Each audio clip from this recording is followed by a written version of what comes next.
Hi friends, welcome to my channel. Video వెళ్ళకంటే ముందు please like చేయండి, షేర్ చేయండి, సబ్స్క్రైబ్ చేసుకోండి ఛానల్ని. ఈరోజు వీడియో ఏంటిదంటే కామారెడ్డి జిల్లా గురించి చెప్పబోతున్నాను. కామారెడ్డి జిల్లా అనేది పూర్వం నిజామాబాద్ జిల్లాలో భాగంగా ఉండేది. కొత్త జిల్లా పునర్విభజనలో భాగంగా కామారెడ్డి జిల్లాను ఏర్పాటు చేయడం జరిగింది. కామారెడ్డి జిల్లాలో 3 రెవెన్యూ డివిజన్లు ఉన్నాయి. ఒకటి వచ్చేసి బన్స్వాడ, ఎల్లారెడ్డి మరియు కామారెడ్డి మూడు రెవెన్యూ డివిజన్లు ఉన్నాయి. దాంతోపాటు మున్సిపాలిటీలకు వచ్చేసి కామారెడ్డి, బన్స్వాడ, ఎల్లారెడ్డి మరియు జుక్కల్ మున్సిపాలిటీగా ఉన్నాయి. ఈ జిల్లాలో చాలా వరకు రైతులు వ్యవసాయంపైన ఆధారం జీవనం కొనసాగిస్తారు. ఇక్కడ ఎక్కువగా వరి మరియు చెరుకు పంటలు ఎక్కువగా పండించడం జరుగుతుంది.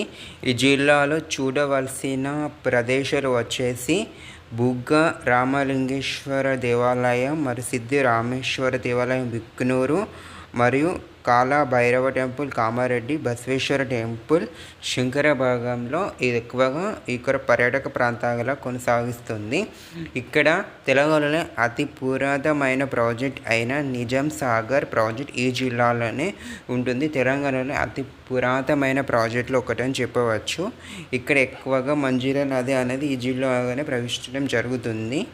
ఈ జిల్లాలో ఒక నేషనల్ హైవే కూడా ఉంది. నేషనల్ హైవే 44 కూడా ఈ జిల్లాలోనే వెళ్ళడం జరుగుతుంది. ఈ జిల్లాలో 2 బస్ డిపోలు ఉన్నాయి. ఒకటి వచ్చేసి బన్స్వాడ, మరొకటి వచ్చేసి కామారెడ్డి అనేది బస్ డిపోల్స్ ఉన్నాయని చెప్పవచ్చు.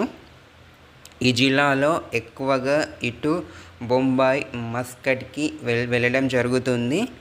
ఈ కామారెడ్డి జిల్లా జిల్లా సరిహద్దులు వచ్చేసి 1 మెదక్, 2 వచ్చేసి రాజన్న సిరిసిల్ల, 3 సంగారెడ్డి, 4 నిజామాబాద్ జిల్లా సరిహద్దు ఉంటుంది.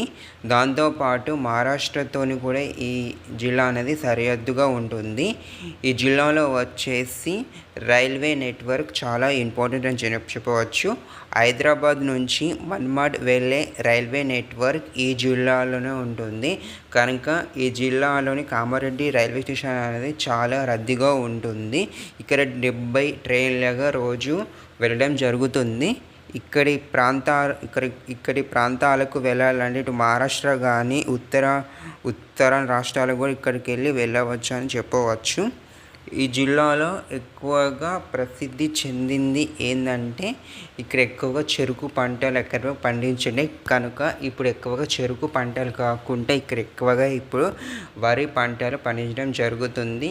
ఈ జిల్లాలో ప్రసిద్ధిగా చెందిన ఒక విశిష్ట వ్యక్తులు కూడా ఈ జిల్లాలో ఉన్నారని చెప్పవచ్చు. ఈ జిల్లా నియోజకవర్గమైన కామారెడ్డి జిల్లా ఇంతకుముందు 2023 అసెంబ్లీ ఎన్నికల్లో ఇక్కడ చాలా ప్రత్యేకతగా ఉంది. ఎందుకంటే ఇక్కడ నుంచి ఇప్పుడు ముఖ్యమంత్రి అయిన రేవంత్ రెడ్డి గారు కానీ మాజీ ముఖ్యమంత్రి అయిన కల్వకుంట్ల చంద్రశేఖరరావు గారు పోటీ చేసి ఓడిపోవడం జరిగింది. కనుక ఎంతో ప్రసిద్ధికి చెందిందని చెప్పవచ్చు.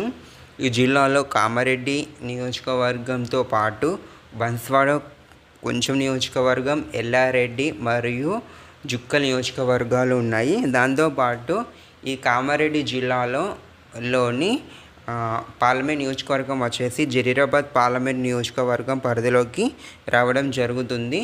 జహీరాబాద్ పార్లమెంట్ ఈ ఎంపీగా సురేష్ షెట్కర్ కాంగ్రెస్ అభ్యర్థిగా విజయం సాధించడం జరిగింది. ఈ జిల్లాలో ఎక్కువగా అటవీ ప్రాంతం కూడా ఉంటుంది. అందుకే ఇది అటవీ జిల్లా కూడా అంటారు. ఈ జిల్లాలో ఎక్కువగా వ్యవసాయం మరియు బిజినెస్ ఎక్కువగా ఇక్కడి ప్రజలు కొనసాగించడం జరుగుతుంది.